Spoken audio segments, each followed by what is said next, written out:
पहला क्वेश्चन है कि खानाबदोश मनुष्य के संदर्भ में निम्नलिखित कथनों पर विचार करिए। खानाबदोश यानी खाने के लिए जो इधर उधर घूमते थे, खाने की तलाश में, ठीक है, खाने की तलाश में, आश्रय की तलाश में। पहला स्टेटमेंट है कि आरंभ में लोग खानाबदोश थे, तो ये बिल्कुल सही बात है। आरंभ में लोग क्या थे? खाने के लिए, भोजन के लिए, आश्रय की तलाश में घूमते थे, खानाबदोश थे, ठीक है। दूसरा स्टेटमेंट है कि वे लोग अकेले रहने के बजाय समूह बना करके रहते थे, तो बिल्कुल भोजन और आश्रय की तलाश में झुंड बना करके वो एक स्थान से दूसरे स्थान पर घूमते थे। तीसरा है कि आमतौर पर एक समूह में कुछ पुरुष, स्त्रियां और बच्चे होते थे, तो ये भी बिल्कुल सही है, यानी सही जवाब होगा ऑल ऑफ दी अबव। तीनों ही स्टेटमेंट बिल्कुल सही है। क्यों सही है, अब पूरे स्टोरी के तरीके से हम लोग इसको समझते हैं। आरंभ में लोग खानाबदोश थे, यानी वे लोग आश्रय और भोजन की तलाश में झुंड बनाकर एक स्थान से दूसरे स्थान पर रहते थे। सुरक्षा की दृष्टि से अकेले रहने की बजाय समूह बनाकर के वो रहना पसंद करते थे। उन दिनों उन दिनों का जो जीवन था वो सचमुच बड़ा ही कठिन था, क्योंकि लोग पेड़ों के फल फूल खाते थे, जंगली पौधे खाते थे, और जो जानवर मिल जाते थे उनका शिकार करते थे। इसी कारण जब वे एक स्थान पर पाए जाने वाले अधिकांश पशुओं का शिकार कर लेते थे, तो शिकार की खोज में उन्हें दूसरे स्थान पर जाना पड़ता था। ठीक है, नेक्स्ट क्वेश्चन है असर्शन, यानी कथन कह रहा है कि आदिम मानव के जीवन में आग एक अजूबा थी। बिल्कुल सही बात है, आग उनके लिए एक अजूबा ही था। आग के इस्तेमाल से रहन सहन में उनकी बड़ा सुधार हुआ। हालांकि उनके रहन सहन में तो सुधार हुआ, लेकिन जो पहला जो ये कथन दे रहा है उसको ये कारण स्पष्ट नहीं कर पा रहा। अलग से तो ये बिल्कुल सही है, लेकिन इसका स्पष्टीकरण नहीं है। तो हमारा जवाब होगा कि ए और आर दोनों सही है, परंतु आर ए की सही व्याख्या नहीं करता है। तो क्या सही व्याख्या होगा? आग की खोज संयोग से हुई थी, तो बिल्कुल जाहिर सी बात है वो अजूबा था। पत्थर के दो टुकड़ों को आपस में टकराने से एक चिंगारी उठी, और जब वो सूखी पत्तियों के पर टहनियों पर जाकर गिरी तो उनमें से आग निकली। आग आदि मानव के लिए एक अजूबा थी, परंतु आगे चल करके इसका अनेक कामों में इस्तेमाल किया गया, और इससे रहन सहन में भी बड़ा सुधार हुआ। आग की खोज को हम एक महान खोज कह सकते हैं। क्वेश्चन नंबर थर्ड है, आदिम मानव के द्वारा इस्तेमाल किए गए औजार एवं हथियार एवं इस प्रकार की कुछ अन्य चीजें उपमहाद्वीप के विविध भागों की नदियों में मिली। ऐसे प्राप्त साक्ष्यों के संदर्भ में निम्नलिखित कथनों पर विचार कीजिए। कहाँ पे ये चीजें मिली? उपमहाद्वीप के विविध भागों में। ठीक है, क्वेश्चन हम लोग समझ गए। क्या है पहला स्टेटमेंट?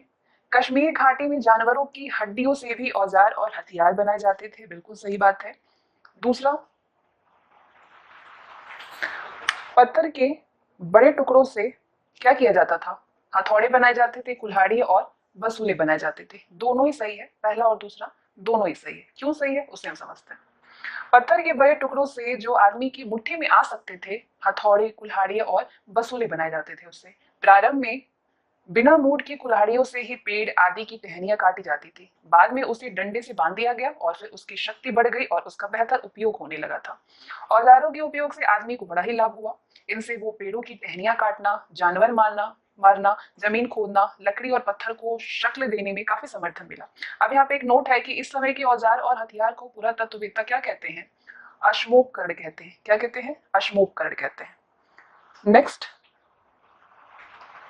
प्रश्न चौथा है, पाषाण युग एवं ताम्र युग के संदर्भ में निम्नलिखित कथनों पर विचार कीजिए। पाषाण युग, जिस युग में मनुष्य केवल पत्थर का इस्तेमाल करता था, पत्थर के औजारों का, वो पाषाण युग होता था। और जिस युग में मनुष्य जो है वो छोटे छोटे पत्थरों के औजार मतलब के साथ साथ में धातु का भी इस्तेमाल करना शुरू कर दिया, तो वो कांस्य युग या फिर ताम्र युग उनको कहा जाता था। पहला स्टेटमेंट है कि पाषाण युग में मनुष्य केवल पत्थर के औजारों का इस्तेमाल करता था। दूसरा है, ताम्र युग में मनुष्य ने पत्थरों के औजारों के साथ साथ में धातु के औजारों का भी इस्तेमाल करना शुरू कर दिया। तो ये दोनों ही सही है, पहला और दूसरा। जिस युग में मनुष्य केवल पत्थर के औजारों का इस्तेमाल करता था उसे पाषाण युग यानी पूरा पाषाण युग या नवपाषाण युग कहते हैं। जिस युग में मनुष्य छोटे छोटे पत्थरों के औजारों के साथ साथ में धातु के औजारों का इस्तेमाल करना शुरू कर दिया, तो वो ताम्र युग या फिर कांस्य युग, ताम्रपाषाण युग कहते हैं। भारत के कई स्थानों से उस युग की तांबे या फिर कांसे की कुल्हाड़ियां और छुरियां मिली है। ऐसे कुछ स्थान है, ब्रह्मगिरी, कहाँ पे है ये? मैसूर के पास है। और नौदा टोली मिली है, ये नर्मदा तट पर है। नेक्स्ट, मनुष्य के द्वारा खोजी गई सर्वप्रथम धातु कौन सी है? सबसे पहले मनुष्य ने क्या खोजा? जस्ता, लोहा, सीसा या फिर तांबा? तो आपका जवाब होना चाहिए तांबा। मनुष्य के द्वारा खोजी गई सर्वप्रथम धातु कौन सी थी? तांबा थी। बाद में तांबे के साथ में दूसरी वस्तुएं आई, जैसे कि रंगा, जस्ता, सीसा। इन्हें मिलने से जो मिश्र धातु बनी वो कांसा कहलाई। ठीक है, नेक्स्ट क्वेश्चन, क्वेश्चन नंबर 6 है, मनुष्य के द्वारा सर्वप्रथम प्रयुक्त अनाज कौन सा था? तो मनुष्य के द्वारा सर्वप्रथम प्रयुक्त अनाज था जौ। नवपाषाण युग अथवा खाद्य उत्पादन की अवस्था ऐसे समय था जब लोगों के जीवन का ढंग पूरी तरीके से बदल गया था। खाद्यान्नों का उत्पादन सर्वप्रथम नवपाषाण काल से ही प्रारंभ हुआ है। कब से प्रारंभ हुआ है? नवपाषाण काल से प्रारंभ हुआ है। पौधों में जौ और गेहूं पैदा किए जाने वाले सबसे पुराने अनाज थे जौ और गेहूं। इसके लिए उनका कुछ निश्चित क्षेत्रों में बस जाना आवश्यक था। इससे गांवों और किसान समुदायों का विकास हुआ फसल से। ठीक है, नेक्स्ट क्वेश्चन है,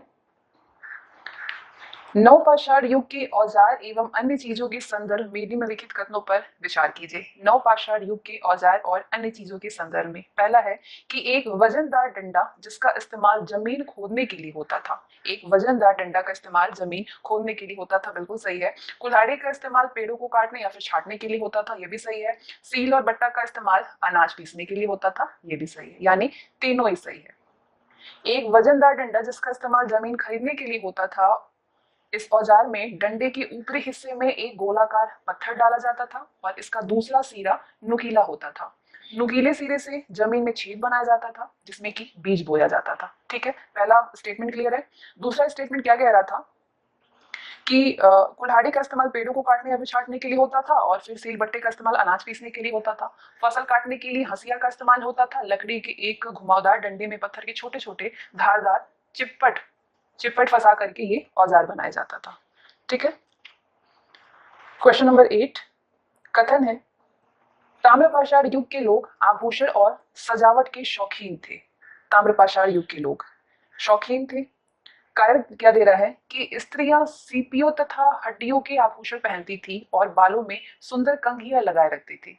तो आभूषण और सजावट से शौकीन भी थे, तो उससे रिलेटेड ये भी है। यानी ए और आर दोनों सही है और आर एक की बिल्कुल सही व्याख्या करता है। तो चलिए इसके कॉन्सेप्ट को हम लोग समझते हैं।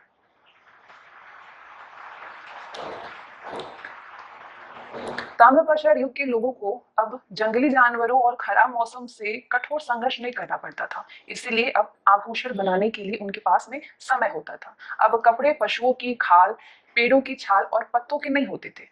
उन्होंने कपास के पौधों की रुई से सूत काटना और कपड़ा बनाने की विधि खोज ली थी। अवकाश का समय में क्या करते थे वो लोग? खेल और मनोरंजन में व्यतीत करते थे। ठीक है, अगला क्वेश्चन क्या पूछ रहा है, ताम्रपाषाण युग के समाज के संदर्भ में निम्नलिखित कथनों पर विचार करिए। ताम्रपाषाण युग के समाज के संदर्भ में लोग खाना बदोशी का जीवन छोड़ करके गांवों में रहने लगे थे, बिल्कुल सही है। गांव का सबसे वृद्ध आदमी ही प्रायः गांव का मुखिया होता था, ये भी सही है, दोनों ही सही है। इस काल में जब लोग खाना बदोशी का जीवन छोड़ करके गांवों में रहने लगे थे, वे मनमानी नहीं कर सकते थे। कुछ आदमी खेतों में काम करने जाते, जबकि कुछ पशुओं की देखभाल करते थे या फिर झोपड़ियां बनाते या फिर औजार व हथियार बनाते थे। पुरुषों के साथ में स्त्रियां भी खेतों में काम करती थी और पशुओं की देखभाल करती थी। कुछ स्त्रियां सूत काटती और कपड़ा बनाती थी, बुनती थी। कुछ मिट्टी के बर्तन बनाती थी। कौन क्या काम करे इसका निर्णय सारा गांव मिलकर के करता था।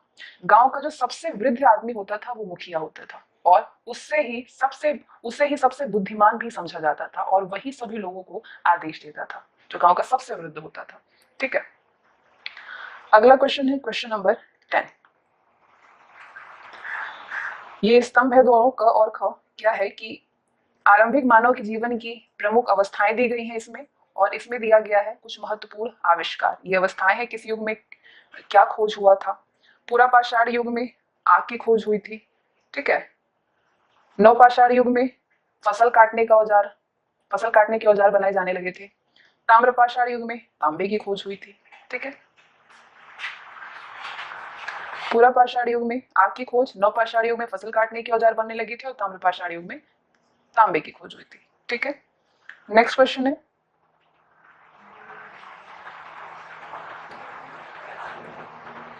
आरंभिक मानव के धार्मिक विश्वास के संदर्भ में निम्नलिखित कथनों पर विचार करिए। धार्मिक विश्वास की बात हो रही है। पहला है कि आकाश का एक देवता था जो कि सूर्य को प्रतिदिन आकाश में यात्रा करने की अनुमति देता था। आकाश का एक देवता। ठीक है, हाँ बिल्कुल सही है। दूसरा है मातृ देवी के रूप में धरती माता की छोटी मूर्तियां बनाई जाती थी और सर्वत्र इनकी पूजा होती थी। बिल्कुल सही है। धरती की कल्पना एक ऐसी मां के रूप में की गई जो कि फसल और पौधों से अपने बच्चों का पालन पोषण करती थी।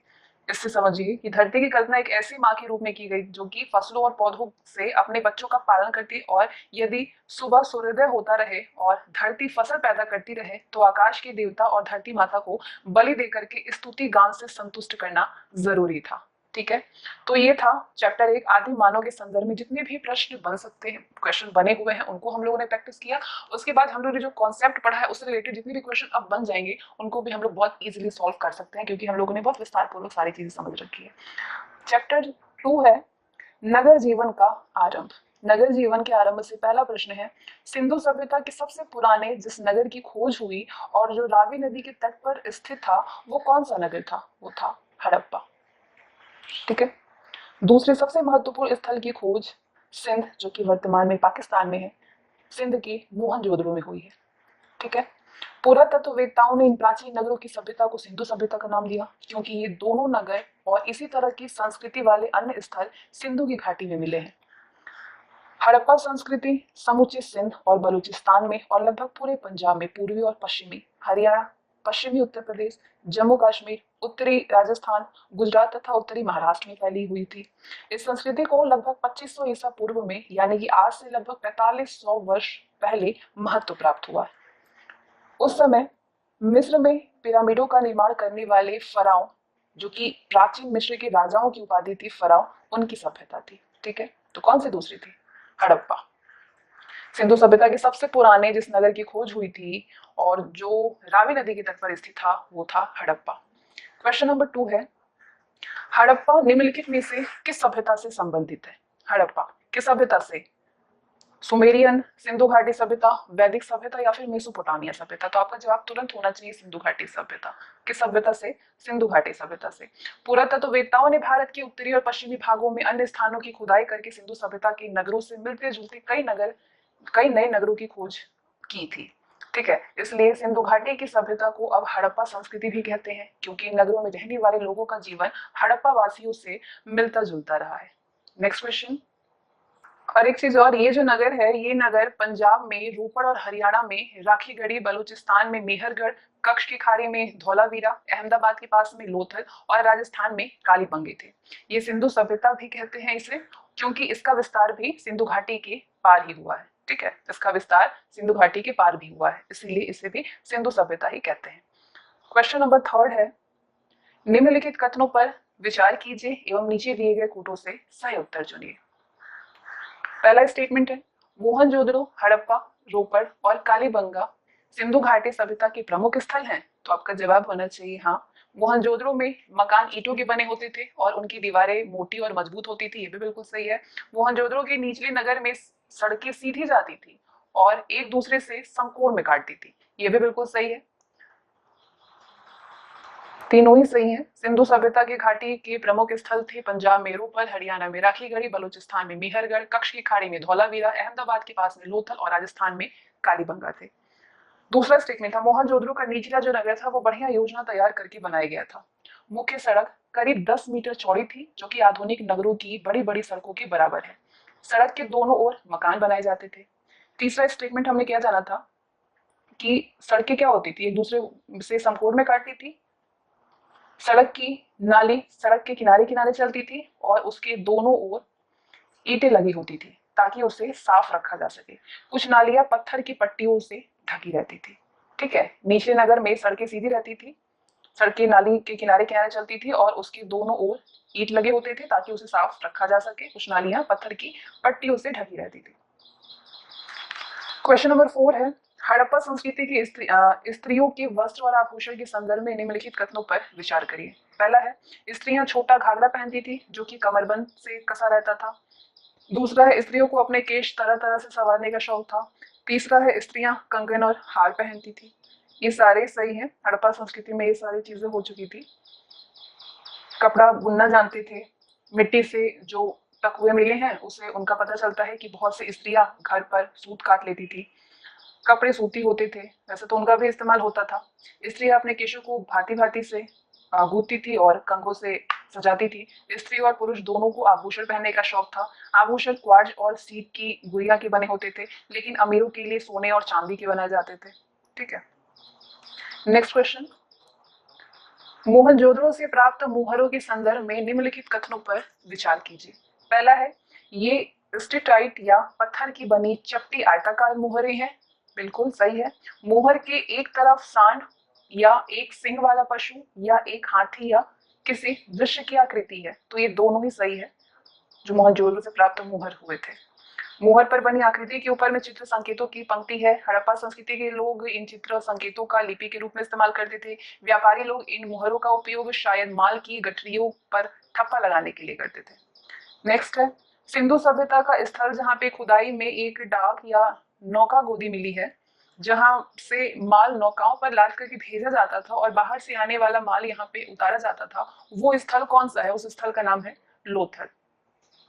सिंधु सभ्यता काल में सुमेर और फारस की खाड़ी के तटवर्ती नगरों के लोगों के साथ हड़प्पा संस्कृति के लोगों के व्यापारिक संबंध थे।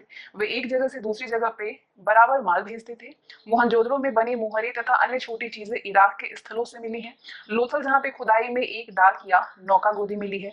हड़प्पा संस्कृति के लोगों के ऊपरी अफगानिस्तान के साथ भी व्यापारिक संबंध थे। अफगानिस्तान से खूबसूरत नीले लाजवर्द पत्थर का आयात किया जाता था। किस चीज का? लाजवर्द पत्थर का, नीली कलर का। ठीक है, नेक्स्ट। अब आते हैं हम लोग तीसरे चैप्टर में। तीसरा चैप्टर है वैदिक युग का जीवन। वैदिक युग का जीवन से संबंधित जितने भी प्रश्न बन सकते हैं उन प्रश्नों को हम लोग करेंगे। पहला है, आर्यों के संदर्भ में निम्नलिखित कथनों पर विचार व्यक्त कीजिए। आर्यों के संदर्भ में, ठीक है।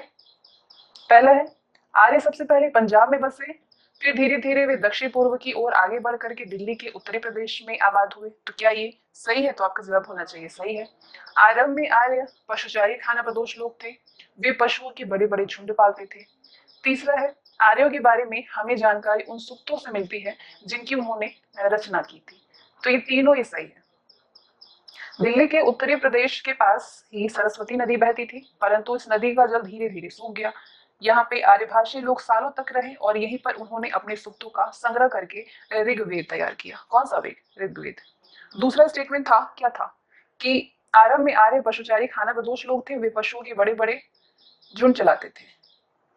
ठीक है, तो आरंभ में पशुपालन ही उनका जीविका का साधन था। ठीक है, वे एक जगह से दूसरी जगह पे जाते रहते थे और धीरे धीरे वे स्थायी रूप से गांवों में बसने लगे और पूरी तरह से किसान बन गए। तीसरा स्टेटमेंट हमने क्या पढ़ा था कि आर्यों के बारे में हमारी जानकारी उन सूक्तों से मिलती है जिनकी उनके लिए क्या की थी? रचना की थी। तो आर्यों के बारे में हमें जानकारी उन सूक्तों से मिलती है जिनकी उन्होंने रचना की थी और जिन्हें कंठस्थ रख करके अनेक पीढ़ियों तक सुरक्षित रखने के बाद अंत में क्या करेंगे? लिपिबद्ध किया गया। अगला प्रश्न है, आर्यों ने सूक्तों की रचना की थी, किस स्तुति में की थी? देवताओं की स्तुति में की थी। आर्यों ने अपने देवताओं की स्तुति में सूक्तों की रचना की। उन्होंने अपने धार्मिक अनुष्ठानों, कार्यों और पूजा पाठ के बारे में नियम बनाए। इनकी जानकारी 4 वेदों से मिलती है, ऋग्वेद, यजुर्वेद, सामवेद और अथर्ववेद। नेक्स्ट, सभा और समिति के संदर्भ में निम्नलिखित कथनों पर विचार कीजिए। सभा और समिति के संदर्भ में पहला है, समिति में कोई भी व्यक्ति अपनी स्पष्ट राय नहीं दे सकता था। समिति में कोई भी अपना स्पष्ट राय नहीं दे सकता था, तो ऐसा नहीं था दे सकता था। सभा चुने हुए लोगों की एक छोटी संस्था थी, ये सही है। दूसरा, सभा चुने हुए लोगों की एक छोटी संस्था थी। राजा कबीले की इच्छा के अनुसार शासन करता था और इसमें कई व्यक्ति उसकी मदद करते थे। योद्धाओं का एक नायक होता था जिसे कि सेनानी कहते थे। एक पुरोहित होता था जो कि राजा के लिए धार्मिक अनुष्ठान करता था और उसे सलाह देता था। राजा दूतों के जरिए नजदीक के गांवों में बसे हुए अपने कबीलों के लोगों से संपर्क स्थापित करता था। राजा गांव के मुखियाओं से भी सलाह मशवरा करता था। यदि किसी भी अत्यधिक महत्व के मामले पर विचार करना होता था तो राजा समूचे कबीले की सलाह लेता था। ये संस्थाएं समिति और सभा कहलाती थी। समिति में कोई भी व्यक्ति अपने स्पष्ट राय दे सकता था। ठीक है, और सभी, दूसरा सही था कि सभी चुने हुए लोगों की एक छोटी सी सभा थी। इस चैप्टर से क्वेश्चन नंबर 4 है, प्रारंभिक वैदिक कालीन आर्यों का मुख्य व्यवसाय क्या था? उनका मुख्य व्यवसाय था पशुपालन। नेक्स्ट, वैदिक काल में लोहे के उपयोग के संदर्भ में ये जो कथन है उस पर विचार कीजिए। लोहे के संबंध में भारत में लोहे का उपयोग 1000 ईसा पूर्व से कुछ पहले शुरू हुआ था। तो आपका जवाब होना चाहिए हाँ। इससे बने औजारों से गंगा की घाटी के घने जंगलों को साफ किया गया, ये भी सही है। वैदिक काल में कृषि के अलावा पशुपालन, मछली पालन, धातु कर्म, बढ़ईगिरी और चमड़े का काम गांवों के सामान्य व्यवसाय थे। धातु कर्मकारों को एक नई धातु मिल गई थी। कौन सी धातु? लोहा। लोहे के उपयोग ने जीवन को सुगम बना दिया था। लोहा कठोर और मजबूत होने के कारण औजार और हथियार बनाने के लिए तांबे या कांसे से बेहतर होता था। सबसे पहले लोहे का उपयोग तीर के नोकों, भाले के नोकों, तलवार और चाकू जैसे हथियारों में हुआ। बाद में लोग लोहे की कुल्हाड़ियां बनाने लगे। अंत में हल के लिए लौह के फाल भी बनाए गए। इससे इस क्षेत्र की भारी मिट्टी में खेती की उन्नति हुई। अगला प्रश्न है, निम्नलिखित वैदिक देवताओं को उनके कार्यों के साथ में मैच करनी है। उन वैदिक देवताओं को। दियो, ये किससे संबंधित है? किस कार्य के लिए होते थे ये? आकाश के देवता होते थे। सवित, कौन से देवता? सूर्य की प्रेरक शक्ति का देवता। अग्नि, आग का देवता होता था। और उषा प्रातःकाल की देवी होती थी। ठीक है। सूर्य, नक्षत्र, वायु, चंद्र, पृथ्वी, आकाश, वृक्ष, ये सारी उनकी देवताएं होती थी, जिसमें कि देव आकाश के देवता, सावित सूर्य की प्रेरक शक्ति का देवता, अग्नि का आग के देवता और उषा प्रातःकाल की देवी। नेक्स्ट क्वेश्चन है, अब आते हैं हम लोग नेक्स्ट चैप्टर में। चैप्टर नंबर 4 है भारत 600 ईसा पूर्व से 400 ईसा पूर्व तक। ठीक है। चैप्टर चौथा है भारत 600 ईसा पूर्व से 400 ईसा पूर्व। क्वेश्चन है, 6ठी शताब्दी ईसा पूर्व में गणराज्य के संदर्भ में निम्नलिखित में से कौन सा कथन सत्य है? गणराज्य के संदर्भ में, गणराज्य ऐसा शासन था जिसमें की शक्ति परिवारों और कुलों के प्रमुखों के हाथ में रहती थी। गणराज्य ऐसा शासन था जिसमें की शक्ति जो था वो परिवार और कुलों के प्रमुख के हाथ में रहती थी। ठीक है, ये सही है। गणराज्य में कोई भी वंशानुगत राजा नहीं होता था। ऐसा नहीं कि पीढ़ी दर पीढ़ी वाला मामला था, ये भी बिल्कुल सही है। शाक्य और लिच्छवी वंशों के अपने प्रसिद्ध गणराज्य होते थे, ये भी सही है। ये तीनों ही सही है। नेक्स्ट, मगध के राजा बिंबिसार के संदर्भ में निम्नलिखित कथनों पर विचार कीजिए। बिंबिसार के संदर्भ में लगभग 542 ईसा पूर्व में बिंबिसार मगध का राजा बना। उसने पड़ोसी राजकुमारियों से विवाह के जरिए संबंध जोड़े। ठीक है, विवाह संबंध जोड़े, तो ये सही था। मगध राज्य में बहुत अधिक कच्चा लोहा मिलता था। हथियारों और औजारों के लिए उस समय उस धातु का बड़ा महत्व था, ये भी सही है। मगध के दक्षिण पूर्व में अंग राज्य था। बिंबिसार ने अंग राज्य को जीत लिया, ये भी सही है। ये तीनों ही सही है। बिंबिसार ने विभिन्न उपायों से मगध को शक्तिशाली राज्य बना दिया था। उस समय जमीन को साफ करने के लिए और उसने क्या किया, जोतने के लिए, इसके साथ ही अन्य शिल्पों में इस्तेमाल होने और औजार बनाने के लिए लोहे का व्यापक इस्तेमाल होता था। इससे मगध शक्ति और संपत्ति में वृद्धि हुई। इस समय गंगा के मैदान का अधिकांश व्यापार नदियों के रास्ते से होता था। नौकाएं एक स्थान से दूसरे स्थान का मार्ग होती थी। शीघ्र ही नदी पर मगध का अधिकार हो गया। अंग राज्य में गंगा के तट पर चंपा एक प्रसिद्ध बंदरगाह था। कौन? चंपा, जहां से जहाज गंगा के मुहाने तक और आगे पूर्वी समुद्र तट के साथ साथ दक्षिण भारत को जाते थे। ठीक है, दक्षिण भारत में ये जहाज मसाले और मड़ी मड़ी के लेकर के लौटते थे, जिनसे कि मगध धनवान बन गया था। पटना के पास में राजगृह में मगध की राजधानी थी। पहाड़ियों से घिरा हुआ ये एक सुंदर नगर था। पुरातत्वविदों द्वारा खोदे गए इस नगर के कुछ अवशेषों को अब भी देखा जा सकता है। क्वेश्चन नंबर 3 है,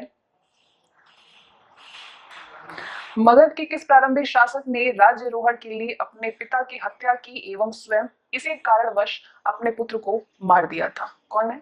अजातशत्रु। नेक्स्ट क्वेश्चन, ईसा पूर्व 6ठी शताब्दी में राजा की स्थिति के संदर्भ में निम्नलिखित कथनों पर विचार कीजिए। राजा की स्थिति के संदर्भ में, राजा अब एक अति विशिष्ट व्यक्ति बन गया था। अब वो समाज और धर्म का रक्षक था, बिल्कुल सही है। राजा अब राज्य का प्रतीक बन गया, अतः राजा की स्थिति शक्तिशाली हो गई, ये भी सही है। राजा शान शौकत से बड़े महल में रहता था और सेवकों तथा अधिकारियों से घिरा रहता था, ये भी सही है। तीनों सही है। ठीक है, राजतत्व के मामले में ब्राह्मण का कहना था कि राजा कोई भी सामान्य मनुष्य ना होकर के देवता के समान है और ब्राह्मण ही कुछ अनुष्ठान करके राजा को दैवी शक्ति और गुणों से संपन्न बना सकते हैं। तो इस प्रकार राजा बहुत शक्तिशाली हो गया। राज्य में जिस प्रकार का शासन स्थापित हो गया था उसके बारे में दलील दी जाती थी। और क्या दलील दी जाती थी कि राजा समाज की रक्षा करता है, इसलिए रक्षा के लिए उसे सेना की आवश्यकता है और कानून और व्यवस्था स्थापित करने के लिए उसे अधिकारियों की मदद की आवश्यकता है। पुरोहित, अमात्य या मंत्री और कई अन्य अधिकारी राज्य कार्य में उसकी मदद करते थे। राज्य के खर्चों के लिए वो किसानों से उपज का एक हिस्सा लेता था। इस सारी आय को वो केवल अपने खर्च पर अपने ऊपर नहीं खर्च करता था, बल्कि सेना पर वेतन देने और सड़कों, कुओं और नहरों के निर्माण, ब्राह्मणों की सहायता करने जैसे अन्य कामों में भी खर्च करते थे। अगला, छठी शताब्दी ईसा पूर्व में करों के संदर्भ में, किसके संदर्भ में? करों के संदर्भ में विचार कीजिए। पहला क्या है? करों का बड़ा महत्व था क्योंकि उनके बिना राजा कुछ भी नहीं कर सकता था, बिल्कुल सही। कर वसूल करने के लिए राजा अधिकारियों का एक दल नियुक्त करता था, ये भी सही है। किसानों को अपनी उपज का छठा हिस्सा राजा के लिए देना पड़ता था, ये भी बिल्कुल सही है। ठीक है, तीनों ही सही है। किधर गया एक्सप्लेनेशन? हाँ, तीनों सही है। धातु कर्मकार राजा के लिए मुफ्त औजार बनाते थे, ठीक है। बढ़ई राजा के लिए मुफ्त में रथ बनाते थे। बुनकर कपड़े की एक निश्चित मात्रा राजा को बिना मूल्य की देते थे।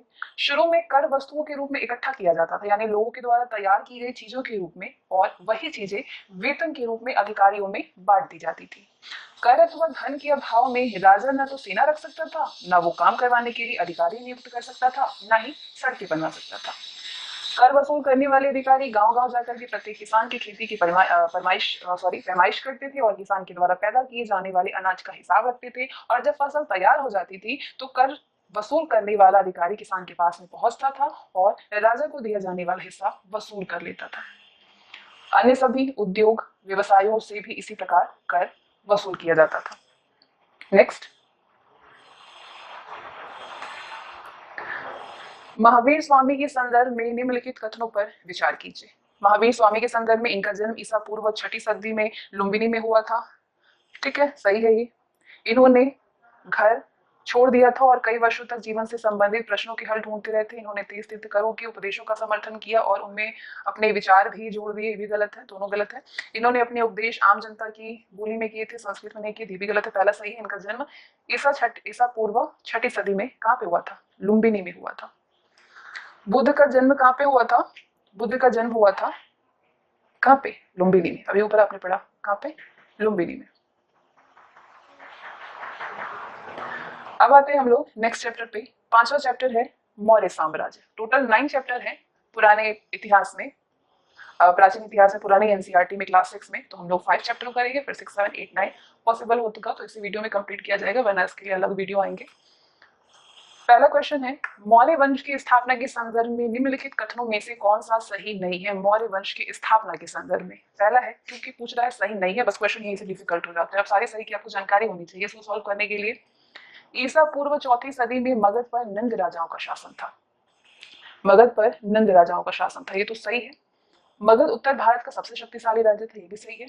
चंद्रगुप्त मौर्य ने अपनी सेना का संगठन किया और नंद राजा घनानंद को पराजित किया, ये भी सही है।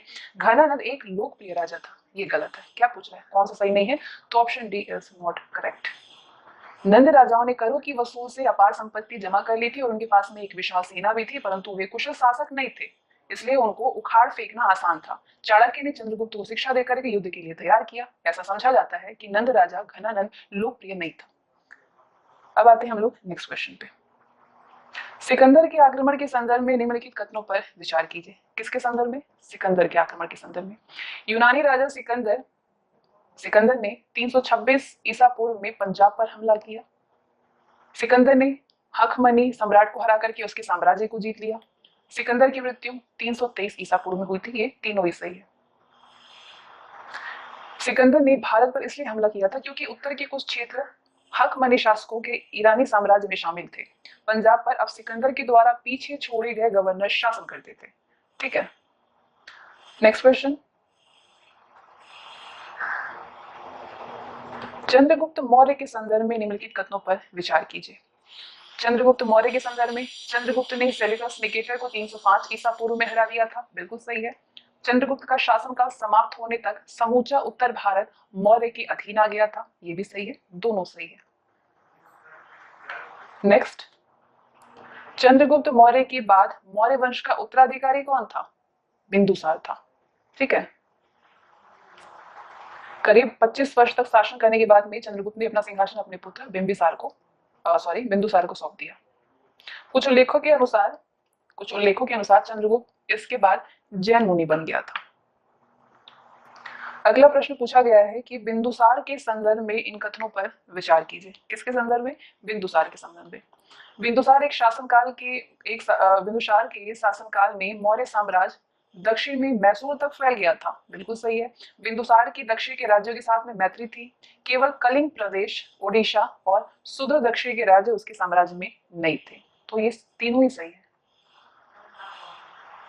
नेक्स्ट, अगला प्रश्न है कि अशोक के कलिंग युद्ध के संदर्भ में निम्नलिखित कथनों पर विचार कीजिए। क्या है कि अशोक ने कलिंग को जीत करके अपने शासन में मिला लिया था। अशोक ने, बिल्कुल सही है, कलिंग को जीत करके। युद्ध से पीड़ित स्त्रियों और बच्चों को देख करके अशोक को बहुत दुख हुआ। कलिंग युद्ध के बाद अशोक ने प्रण किया कि वो कोई भी युद्ध नहीं करेगा। ये तीनों ही बिल्कुल सही है अशोक के बारे में। मौर्य राजाओं में अशोक सबसे अधिक प्रसिद्ध हुआ। वो भारत के महानतम शासकों में से एक था। अशोक ने कलिंग पर चढ़ाई की और उसे जीत लिया, परंतु दोनों ओर की सेनाओं को भारी हानि उठानी पड़ी थी। घायल और मरते हुए सिपाहियों को देख करके अशोक को बहुत ही दुख हुआ। तब उसने फैसला लिया कि वो भविष्य में कोई भी युद्ध नहीं करेगा। इसके विपरीत वो प्रयत्न करेगा और लोगों को समझाएगा कि वे शांतिपूर्वक रहे। भारतीय इतिहास में पहली बार सुदूर दक्षिण के प्रदेश को छोड़कर के लगभग समूचा भारतीय उपमहाद्वीप एक शासक के अधीन में हो गया। नेक्स्ट क्वेश्चन है, अभिलेखों में किस शासक का उल्लेख प्रियदर्शी और देवनाम प्रिय के रूप में किया गया है? प्रियदर्शी और देवनाम के रूप में अशोक का विवरण है। अशोक इंपॉर्टेंट है, इसलिए इनके बारे में हम लोग अच्छे से पढ़ेंगे सारे कॉन्सेप्ट को। अशोक ने अभिलेखों में प्रायः उसे देवनाम प्रिय, देवनाम प्रियदर्शी, प्रियदर्शी और राजा उपाधियों से संबोधित किया गया है। पूछा जाता है, ये चीज फैक्ट बन जाता है इससे। पुराणों में उसे अशोक वर्धन कहा गया है। अपने शासन के 12वें वर्ष के बाद में अशोक ने राजआज्ञाएं जारी करना शुरू किया था। इनमें उसने धर्म, अच्छी शासन और लोगों का एक दूसरे के प्रति बर्ताव जैसे मामलों के बारे में अपने विचार व्यक्त किए। इन राजआज्ञाओं को चट्टानों और स्तंभों पर खुदवा दिया गया। इस प्रकार प्रजा को जानकारी मिली कि उनकी राजा क्या सोचता है। इन अभिलेखों से भी हमें अशोक के विचारों के बारे में जानकारी मिलती है। नेक्स्ट क्वेश्चन, अशोक के अभिलेख के संदर्भ में इन कथनों पर विचार कीजिए। अशोक की राजआज्ञाओं को अभिलेखों में समझाया गया है। अधिकांश राजआज्ञाएं खरोष्ठी लिपि में है। अशोक के अभिलेखों को अशोक के अभिलेख की जो भाषा थी वो आमतौर पर प्राकृत। अशोक की कुछ राजआज्ञाएं यूनानी भाषा में थी और अफगानिस्तान में खुदवाई गई थी। तो यहाँ पे पूछा जा रहा है कि कौन सा सही नहीं है, तो सही इसमें बी नहीं है कि अधिकांश राजआज्ञाएं खरोष्ठी लिपि में, बाकी सारे सही। अशोक बौद्ध था और बौद्ध धर्म का प्रचार प्रसार करना चाहता था, लेकिन इससे भी अधिक वो उन सामाजिक उपदेशों पर विश्वास करता था जो कि लोगों को शांतिपूर्ण और सदाचारी बना सकते थे। इसे अशोक ने धम्म कहा। क्या कहा? धम्म कहा। धम्म को अशोक ने राजआज्ञाओं में समझाया। उसकी अधिकांश राजआज्ञाएं ब्राह्मी लिपि में है, तो इसलिए बी वाला गलत है, ब्राह्मी लिपि में है। उस समय भारत के अनेक प्रदेशों में ब्राह्मी लिपि का प्रचलन था।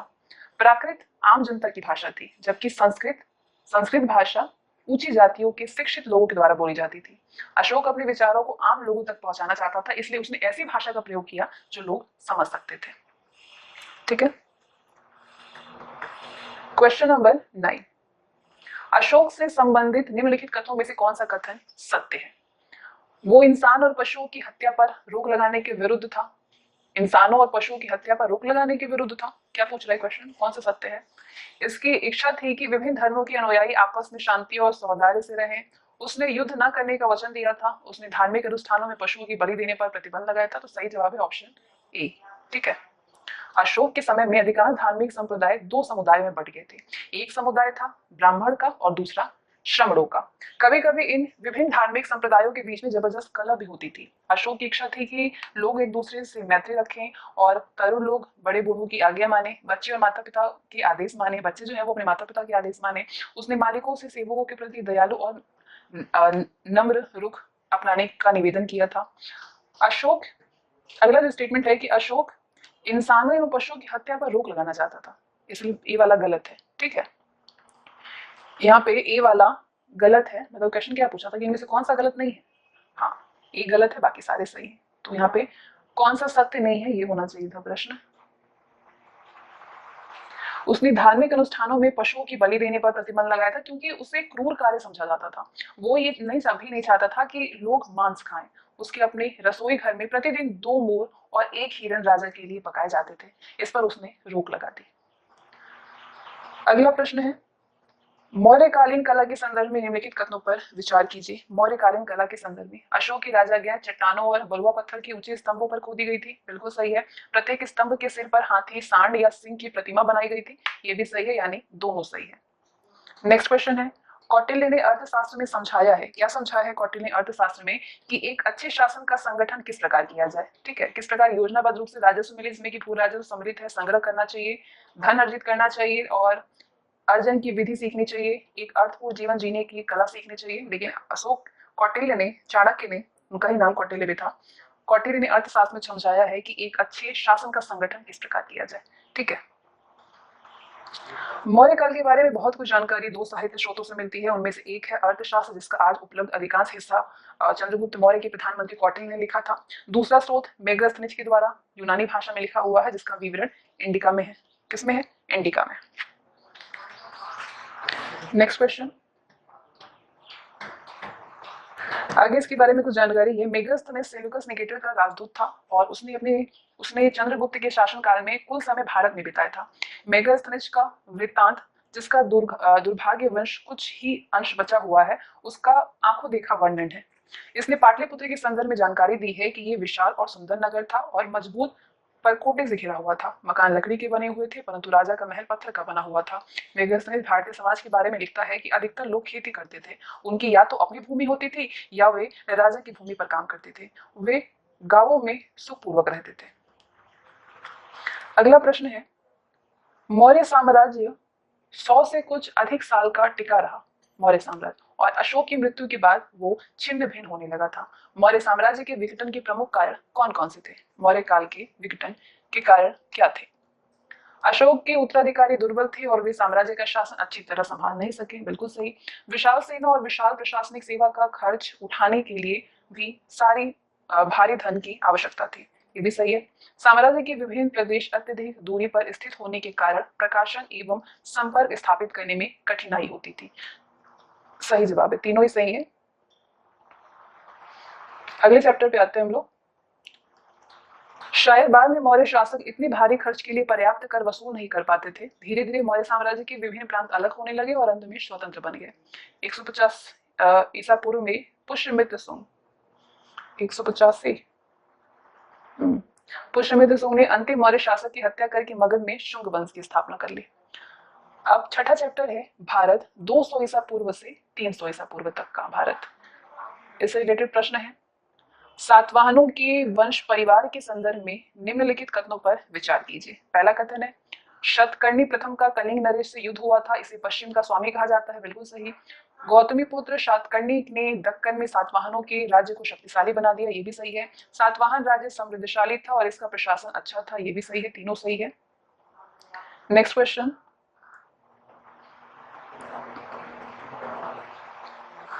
अगला प्रश्न है, बौद्ध स्मारकों के संदर्भ में कौन सा कथन सत्य है?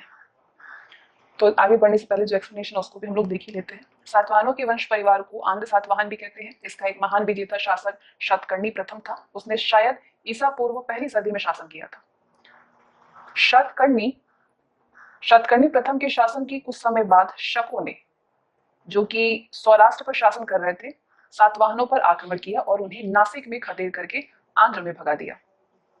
गौतमी पुत्र सातकर्णी ने अपनी सेना संगठित करके शकों पर हमला किया और अंत में पश्चिम दक्कन पर फिर से कब्जा करने में सफल हुआ, परंतु शकों ने सातवाहनों पर आक्रमण करने का अवसर कभी हाथ से नहीं जाने दिया और ये स्थिति गौतमी पुत्र के बेटे वशिष्ठ पुत्र के शासनकाल तक बराबर चलती रही। अंत में वशिष्ठ पुत्र ने शक शासक की पुत्री से विवाह किया। ईसा के दूसरी शताब्दी के अंत में शक पहले की अपेक्षा कमजोर हो गया, तो सातवाहनों को राज्य विस्तार का मौका मिल गया। उन्होंने उत्तर काठियावाड़ को जीत लिया और दक्षिण में कृष्णा नदी के मुहाने के प्रदेश पर कब्जा कर दिया, परंतु इसके बाद भी सातवाहनों की शक्ति बहुत समय तक कायम नहीं रही और ईसा तीसरी शताब्दी में वो क्षीण हो गई। सातवाहन राज्य समृद्धशाली था। तीसरा हम लोगों ने क्या पढ़ा कि सातवाहन राज्य समृद्धशाली था और इसका प्रशासन अच्छा था। राज्य प्रांतों में बटा हुआ था, जिन पर सैनिक और असैनिक राज्यपाल शासन करते थे। प्रत्येक गांव का प्रधान राजस्व या कर वसूल कर सकता था। ठीक है, नेक्स्ट, बौद्ध स्मारकों के संदर्भ में कौन सा कथन असत्य है? क्या बतानी है? असत्य है। स्तूप अर्धगोलाकार बड़े स्मारक होते थे और इनके भीतर बुद्ध या बौद्ध भिक्षुओं के बुद्ध या बौद्ध भिक्षुओं के अस्थि अवशेष रखे जाते थे, ये बिल्कुल सही है। स्तूपों के समीप विहार होते थे जहां पे भिक्षु रहते थे, ये भी सही है। अमरावती का स्तूप व्यापारियों तथा भूस्वामियों के द्वारा दिए गए दान से बना है, ये भी सही है। तो तीनों सही है, तो ये गलत होगा। बौद्ध विहार नगरों से दूर बनाए गए थे, ये गलत है, असत्य है। ठीक है, नेक्स्ट। अगला प्रश्न है, अमरावती के स्तूप के संदर्भ में निम्नलिखित कथनों पर विचार कीजिए। अमरावती स्तूप के संदर्भ में, इस पर महावीर के जीवन की घटनाओं को उभारों में अंकित किया गया है। घटनाओं को नहीं। इस पर नीलगिरी नामक मदोन्मत्त हाथी को दिखाया गया है, ये सही है। अमरावती के स्तूप पर बुद्ध के जीवन की घटनाओं को उभारों में अंकित किया गया था। इस उभार शिल्प में बाईं ओर नीलगिरी नामक मदोन्मत्त है, ठीक है, मदोन्मत्त हाथ को दिखाया गया है, और दाईं ओर क्या दिखाया गया है, इसे बुद्ध के चरणों में नतमस्तक होते हुए दिखाया गया है। दूसरा वाला सही है, ठीक है, पहला वाला गलत है। अमरावती में उभार शिल्प में बोधित्व का वर्णन भी मिलता है। बौद्ध धर्म में बोधित्व उस प्राणी को कहा जाता है जो कि समस्त जीवों के लिए अपनी सेवाएं अर्पित करता है। ऐसा प्राणी बुद्धत्व प्राप्ति की लालसा नहीं रखता, बल्कि दूसरों की सेवा में जुटा रहना चाहता है। नेक्स्ट। दक्षिण भारत के 3 राज्यों चोल, पांड्य और चेर की जानकारी संगम साहित्य के स्रोतों पर आधारित है।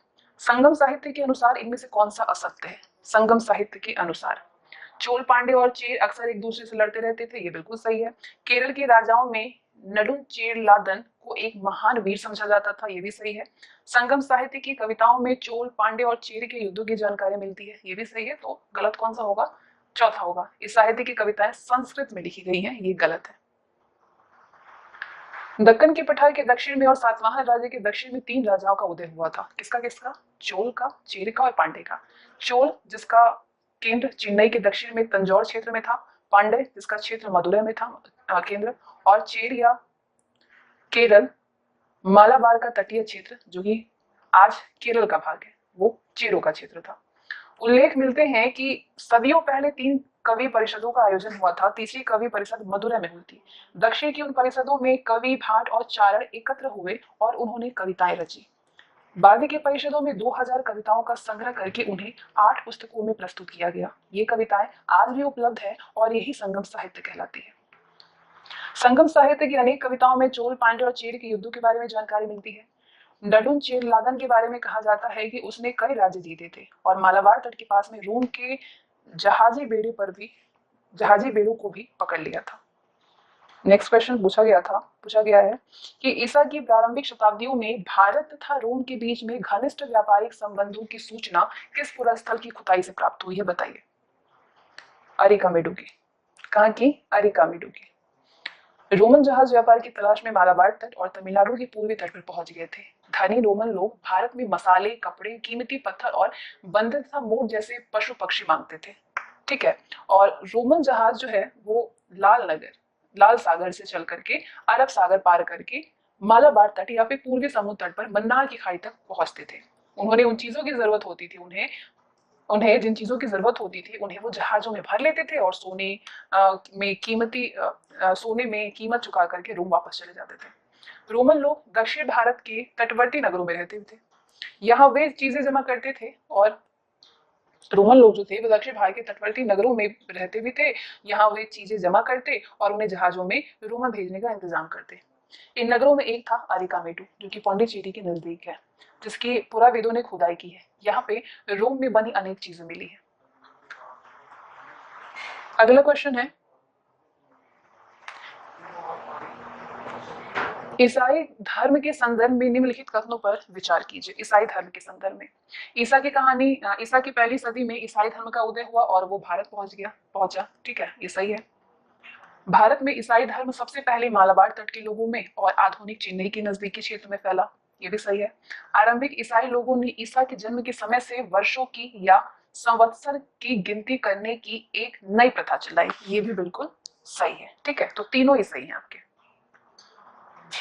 नेक्स्ट, अब ये है 200 ईसा पूर्व और 100 ईस्वी के बीच में सुदूर उत्तर में विदेशियों के अनेक जत्थे आए और भारत में बस गए। उन्होंने अपनी विशिष्ट जीवन पद्धति के जरिए भारतीय संस्कृति को समृद्ध बनाया। तो बताइए कि इन लोगों के आने का क्रम क्या है। इसको पॉज करिए, खुद से सॉल्व करिए, फिर आंसर करिए।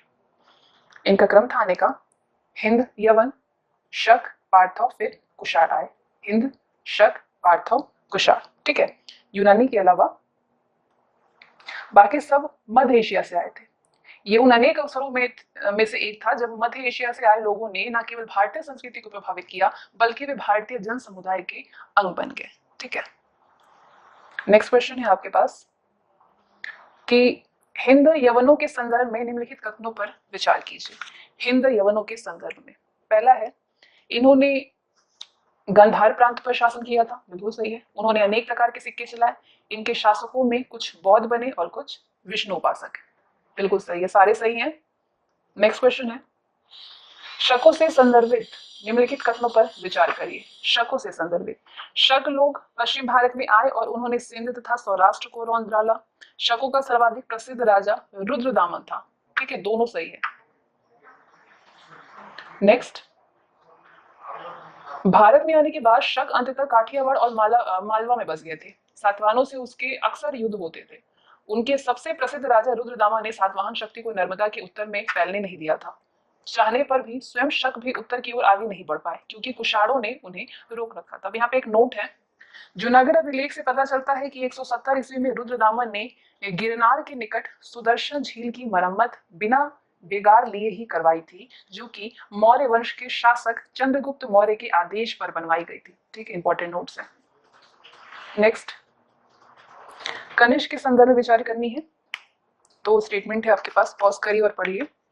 पहला है, ये बौद्ध धर्म का अनुयायी था और बौद्ध विहारों के निर्माण के लिए धन दिया था। बिल्कुल सही है। इसी के शासनकाल में चौथी बौद्ध महासंगीति का आयोजन हुआ था। किसके शासनकाल में?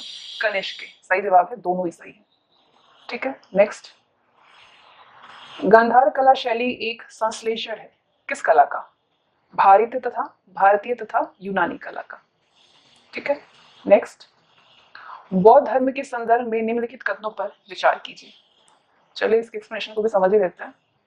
पश्चिमी एशिया के साथ में संपर्क बढ़ने के कारण उत्तर भारत के नगरों में यूनानी मूर्ति कला को प्रवेश मिला था। यूनानी मूर्ति कला को प्रवेश मिला था। गांधार प्रदेश के भारतीय कलाकारों की मूर्ति कला की इस शैली में दिलचस्पी बढ़ी और इससे वे प्रभावित भी हुए। उनकी बनाई बुद्ध की मूर्तियां और बुद्ध के जीवन से संबंधित दृश्य पटल यूनानी शैली से मेल खाते हैं। ये शैली गंधार कला के नाम से जानी जाती है। ये कला शैली न केवल आधुनिक पंजाब और कश्मीर जैसे क्षेत्रों में लोकप्रिय थी बल्कि आधुनिक अफगानिस्तान में भी, क्योंकि गंधार शैली की कला के अनेक अवशेष वहां पे मिले हैं। ठीक है। अब आते हैं बौद्ध धर्म के बारे में क्या पूछा जा रहा है। बुद्धिस्ट तो उन त्यागी पुरुषों को कहा जाता है जो कि इस धरती पर बुद्ध से पहले पैदा हुए थे, उन्हें कहा जाता है। सही है। महायान संप्रदाय में अनेक प्रकार के अनुष्ठानों का प्रचलन था और बुद्धिस्टों की पूजा की जाती थी। ये भी सही, दोनों सही।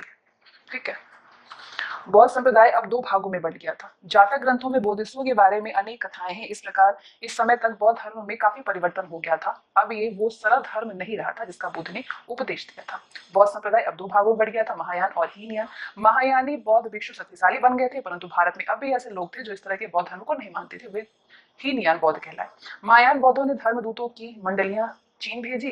ये धर्म प्रचारक भारतीय व्यापारियों के साथ में यात्रा करके चीन पहुंचे। इस तरह जल्दी ही मध्य एशिया और चीन में बौद्ध धर्म फैलता गया। ठीक है। नेक्स्ट प्रश्न है आपके पास। अगला चैप्टर है प्राचीन भारत, पुरानी एनसीईआरटी का, क्लास 6 का, गुप्त काल, 7वां चैप्टर है। गुप्त राजवंश के संदर्भ में निम्नलिखित में से कौन सा कथन असत्य है? गुप्त राजवंश के संदर्भ में, इस राजवंश का उदय ईसा की 4वीं सदी में हुआ था। ये तो सही है। इसने उत्तर भारत के एक बड़े भाग पर एक विशाल राज्य की स्थापना की थी। ये भी सही है। इसका शासन 500 साल से अधिक समय तक कायम रहा था। ये गलत है। इस राजवंश का पहला प्रसिद्ध शासक चंद्रगुप्त प्रथम लगभग 320 ईस्वी तक गद्दी पर बैठा था। ये बिल्कुल सही है। लेकिन इसका शासन 500 काल तक चला था। ये आपका गलत है। ठीक है। चलिए इसके एक्सप्लेनेशन को समझते हैं। गुप्त राजवंश का शासन 200 साल से अधिक समय तक कायम रहा था। ठीक है। इस युग में भारतीय संस्कृति की उन कतिपय महान उपलब्धियों का सिलसिला जारी रहा था जिनकी शुरुआत पहले के युग में हुई थी। गुप्त सम्राट न केवल शक्तिशाली नरेश थे बल्कि वे विद्या के संरक्षक भी थे। उन्होंने कवियों, लेखकों, वैज्ञानिकों और कलाकारों को प्रोत्साहन दिया। चंद्रगुप्त प्रथम ने लिच्छवी राजकुमारियों से विवाह किया। इसने साकेत का प्रदेश जो कि अयोध्या में, प्रयाग, इलाहाबाद और मगध पर शासन किया। एक बार फिर मगध उत्तर भारत में शक्तिशाली राज्य हो गया था। इसे चंद्रगुप्त प्रथम के पुत्र समुद्रगुप्त ने और भी अधिक शक्तिशाली बना दिया। नेक्स्ट क्वेश्चन है आपके पास में, समुद्रगुप्त के संदर्भ में निम्नलिखित कथनों पर विचार कीजिए। क्या है? इलाहाबाद अभिलेख से समुद्रगुप्त के बारे में तथा इसके विजयों के बारे में जानकारी मिलती है। सही है। समुद्रगुप्त राजा बनने के पश्चात दिग्विजय के लिए निकला। सही है। समुद्रगुप्त को बीड़ा बजाते हुए गुप्तकालीन सिक्कों पर दर्शाया गया है। ये भी सही है। तीनों ही सही है। अब इसको पॉज करके आप ये एक्सप्लेनेशन को पढ़ सकते हैं।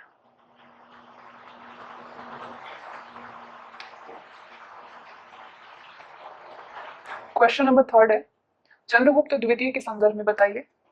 कथन है, ये समुद्रगुप्त का पुत्र था जो कि विक्रमादित्य के नाम से प्रसिद्ध हुआ। बिल्कुल सही है। इसने पश्चिम भारत में गुप्तों को परेशान करने वाले शकों पर चढ़ाई करके विजय प्राप्त की। ये भी सही है। विद्या और कलाओं के संरक्षक के रूप में इसे सबसे अधिक स्मरण किया जाता है। विद्या और कलाओं के संरक्षक के रूप में। ये सही है। तीनों ही सही है। इंटरेस्टिंग है, थोड़ा सा पढ़ते हैं इसको हम लोग। चंद्रगुप्त द्वितीय ने दक्कन और दक्षिण के राजाओं से वैवाहिक संबंधों के जरिए मित्रता कायम की। इनमें सबसे महत्वपूर्ण वैवाहिक संबंध दक्कन के वाकाटक राज्य से था। गुप्त काल में राजा यदि किसी दार्शनिक, कवि या लेखक की रचना से प्रसन्न होता था तो उन्हें राजाश्रय मिलता था। चंद्रगुप्त द्वितीय को इस बात का गर्व था कि उसके दरबार में देश के सबसे बुद्धिमान कुछ विद्वान मौजूद हैं। इसके बाद के कई शासक कमजोर निकले। नेक्स्ट क्वेश्चन है, चीनी यात्री फाहियान के संदर्भ में इन कथनों पर विचार कीजिए। चीनी यात्री फाहियान के संदर्भ में, ठीक है।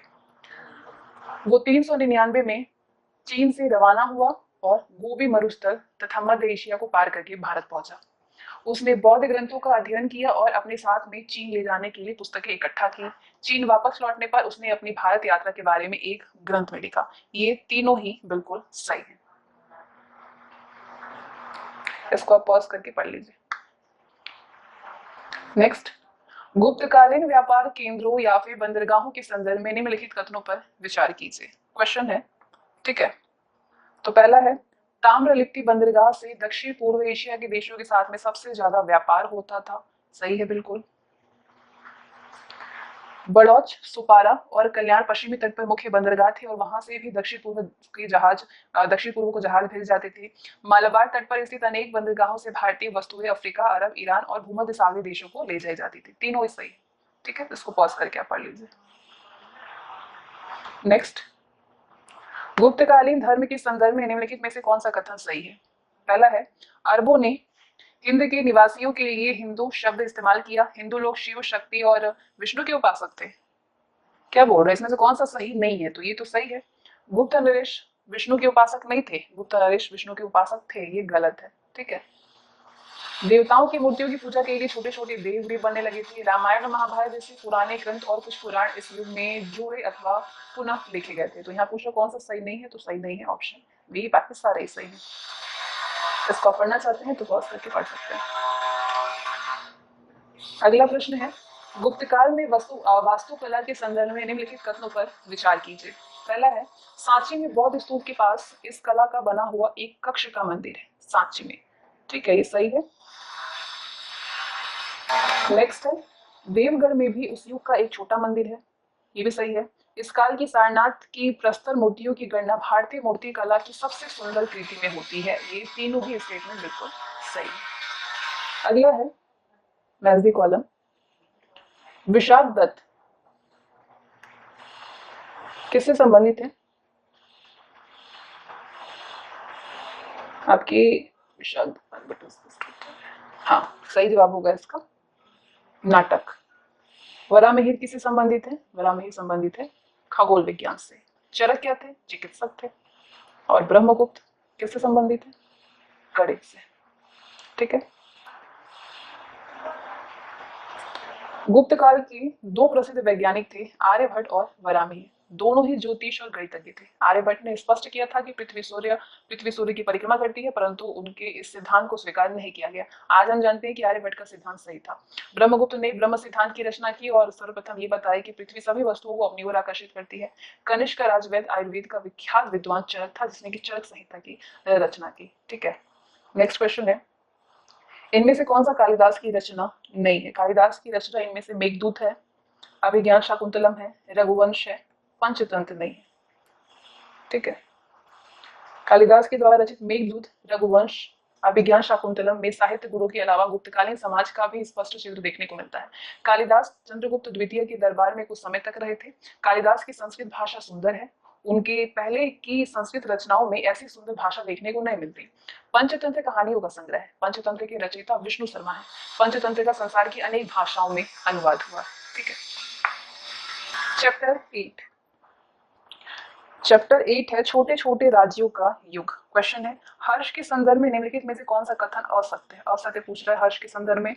हर्ष के दरबारी कवि बाणभट्ट ने हर्ष की जीवनी लिखी है, ये बिल्कुल सही है। फारहान हर्ष के शासनकाल में भारत आया था, ये गलत है। हर्ष अपनी राजधानी थानेश्वर से हटाकर के कन्नौज ले गया, ये सही है। हर्ष को बौद्ध धर्म से लगाव था और शायद जीवन के अंतिम सालों में वो बौद्ध बन भी गया था, ये भी सही है। लेकिन यहाँ पे असत्य पूछ रहा है, तो असत्य है ऑप्शन बी। ठीक है, हर्ष के शासनकाल में एक बौद्ध चीनी यात्री हिमसोंग भारत आया था और अपनी भारत यात्रा का विवरण एक ग्रंथ में किया था, उसका नाम है सी यू की। हर्ष द्वारा अपनी राजधानी कन्नौज स्थानांतरित करने का मुख्य कारण कन्नौज का उसके राज्य के बीच स्थित होना था। हर्ष एक लंबे अभियान पर निकला और उसने उत्तर भारत के अनेक भागों को जीत लिया, जिसमें कि पंजाब, पूर्वी राजस्थान और असम तक गंगा की घाटी का प्रदेश शामिल था। परंतु जब उसने दक्कन के राज्यों पर चढ़ाई करनी चाहिए तो उसे पुलकेशिन द्वितीय ने रोक लिया था। ठीक है, नेक्स्ट, पुलकेशिन द्वितीय के संदर्भ में बताइए। पुलकेशिन द्वितीय चालुक्य वंश का राजा था और उसकी राजधानी उत्तरी कर्नाटक में वातापी या बादामी में थी, बिल्कुल सही है। ये पुलकेशिन द्वितीय हर्षवर्धन का समकालीन तथा प्रतिद्वंदी था, दोनों ही सही है। ठीक है, चालुक्यों के दो शत्रु थे, उत्तर में राष्ट्रकूट और दक्षिण में पल्लव। पुलकेशिन द्वितीय ने पल्लव नरेश महेश वर्धन से युद्ध किया और उसे हरा दिया था, लेकिन कुछ साल बाद पल्लव राजा नरसिंह वर्मन ने पुलकेशिन द्वितीय पर चढ़ाई की और उसकी राजधानी पर अधिकार कर लिया। चालुक्यों की ये करारी हार थी। नेक्स्ट क्वेश्चन है, हेनसोंग की यात्रा वृत्तांत के संदर्भ में भारत की सामाजिक स्थिति पर विचार कीजिए। हेनसोंग की यात्रा वृत्तांत के संदर्भ में क्या है? भारत में जाति प्रथा थी और नगरों के बाहर रहने वाले अछूतों के साथ में बुरा बर्ताव किया जाता था। ठीक है, तो ये आपका सही है। भारत के लोग गर्म मिजाज के थे, उन्हें जल्दी गुस्सा आता था, परंतु वे ईमानदार होते थे, दोनों ही सही है। नेक्स्ट, क्वेश्चन नंबर 4, जरथोस्त्र धर्म के संदर्भ में, जरथोस्त्र धर्म था ये, इसके संदर्भ में कौन सा कथन असत्य है? जरथुस्त्र धर्म का उपदेश 600 ईसा पूर्व के कुछ पहले जरथुस्त्र ने दिया था। किसने दिया था? जरथुस्त्र ने। क्या पूछ रहा है यहाँ पे? असत्य पूछ रहा है, तो ये सही है। ईरान के महान हकमनी सम्राट जरथुस्त्र धर्म के अनुयायी थे, ये भी सही है। जरथुस्त्रियों की पवित्र पुस्तक का नाम कुरान है, ये गलत है। इस्लाम के आगमन तक जरथुस्त्र धर्म ईरान का प्रमुख धर्म रहा, ये भी सही है। जरथुस्त्र की शिक्षा थी कि अच्छाई और बुराई की शक्ति आपस में सतत संघर्ष रहती है, लेकिन अंत में अच्छाई की विजय होती है। बाकी आपके पुलकेशिन द्वितीय ने ईरान के राजा खुसरो द्वितीय के पास एक दूत मंडली भेजी। 100 साल बाद जब जरथुस्त्रियों ने ईरान छोड़ा तो वे दक्कन के पश्चिमी तटों के नगरों में आकर के बस गए और आगे चलकर के पारसी कहलाए। जरथुस्त्रियों की पवित्र पुस्तक का नाम था जेंद अवेस्ता। क्या नाम था? जेंद अवेस्ता नाम था। लेकिन प्रश्न में आपसे क्या बोला गया था कि इसके नाम क्या है? कुरान। वो गलत है, जेंद अवेस्ता नाम है। जरथुस्त्र धर्म का पश्चिम एशिया और मध्य एशिया कुछ भागों में भी लोगों के धार्मिक विचारों का गहरा प्रभाव पड़ा है। नेक्स्ट क्वेश्चन है, तमिल संतों के संदर्भ में निम्नलिखित कथनों पर विचार कीजिए। तमिल संतों के संदर्भ में, वे जगह जगह घूमते हुए विष्णु या शिव की स्तुति के गीत गाते थे। अलवार विष्णु के उपासक थे और नैनार शिव के उपासक थे। तो आपका जवाब होना चाहिए दोनों सही है। नेक्स्ट क्वेश्चन है, पल्लव शासनकाल में दक्षिण भारत में एक ऐसा जन समुदाय था जिसका विश्वास था कि धर्म ईश्वर यानी विष्णु या शिव की व्यक्तिगत उपासना का मामला। ये विचारधारा भक्ति कहलाई। इसमें कई जातियों के लोग शामिल थे, बहुत से तो कारीगर और किसान थे। वे लोग बीच बीच में कांचीपुरम में एकत्र होते थे और वहां पे उत्सवों के अवसर पर गीत भजन गाते थे। ये गीत जनसाधारण की तमिल भाषा में लिखे गए थे। अब एक नोट है कि कांचीपुरम पल्लवों की राजधानी होने के अलावा तमिल और संस्कृत के अध्ययन का भी केंद्र था। ठीक है, कांचीपुरम। अगला प्रश्न है क्वेश्चन नंबर 6। क्या है क्वेश्चन? पल्लव राजाओं के शासनकाल के दौरान निर्मित मंदिरों के संदर्भ में निम्नलिखित कथनों पर विचार कीजिए। पहला है, महाबलीपुरम का रथ मंदिर कुछ विशाल चट्टानों को काट करके बनाया गया, जबकि कांचीपुरम का मंदिर प्रस्तर खंडों से बनाया गया। तो आपका जवाब होना चाहिए सही है। मंदिर के एक सिरे पर एक कक्ष में मूर्ति रखी जाती थी और इस कक्ष की छत पर एक ऊंचा शिखर बनाया जाता था। दोनों ही सही है। पल्लव राजाओं ने अनेक मंदिर बनवाए थे। बाद में ये मंदिर लोगों के जमाव के स्थान बन गए थे। शाम के समय में ग्रामवासी मंदिर के प्रांगण में आकर के बैठते और एक दूसरे से खबरें सुनते या फिर ग्राम कल्याण से संबंधित मामलों पर विचार विमर्श करते थे, जैसे कि करो तथा खेस्ती की सिंचाई के मामले में। दूसरा है कि अनेक बड़े धार्मिक भवनों की तरह मंदिर का उपयोग एक सामाजिक और राजनीतिक केंद्र के रूप में होता था। ये मंदिर बड़े धनी होते थे, इनकी अपनी जमीन होती थी जिसमें की आमदनी होती थी। इस तरह प्राप्त हुए धन को व्यापार में लगाया जाता था। अब आते हैं लास्ट चैप्टर पे। 9वां चैप्टर है भारत और संसार। क्वेश्चन है, अंकोर वाट और बोरोबुदूर के मंदिर के संदर्भ में निम्नलिखित कथनों पर विचार कीजिए। पहला है, कंबोडिया में अंकोर वाट के नजदीक बयान में भव्य बौद्ध स्तूप का निर्माण हुआ। बिल्कुल सही है। जावा में बोरोबुदूर आज भी उस क्षेत्र का सबसे भव्य बौद्ध मंदिर है। दोनों ही सही है। आप चाहें तो इसको पॉज करके पढ़ सकते हैं। नेक्स्ट, प्राचीन रेशम मार्ग के संदर्भ में निम्नलिखित कथनों पर विचार कीजिए। चीन और पश्चिम एशिया के बीच का व्यापारी मार्ग मध्य एशिया से होकर के जाता था। तो आपका जवाब होना चाहिए हाँ। भारतीय व्यापारी पश्चिम के ईरान, अरेबिया और मिस्र देश के बाजारों से परिचित थे। दोनों ही सही है। ठीक है, दोनों सही है। चीन और पश्चिम एशिया के बीच का व्यापारिक मार्ग मध्य एशिया होकर के जाता था। ये प्राचीन रेशम मार्ग कहलाया क्योंकि व्यापार की प्रमुख वस्तु थी रेशम। इस व्यापार में भारतीय व्यापारियों ने भी भाग लिया था।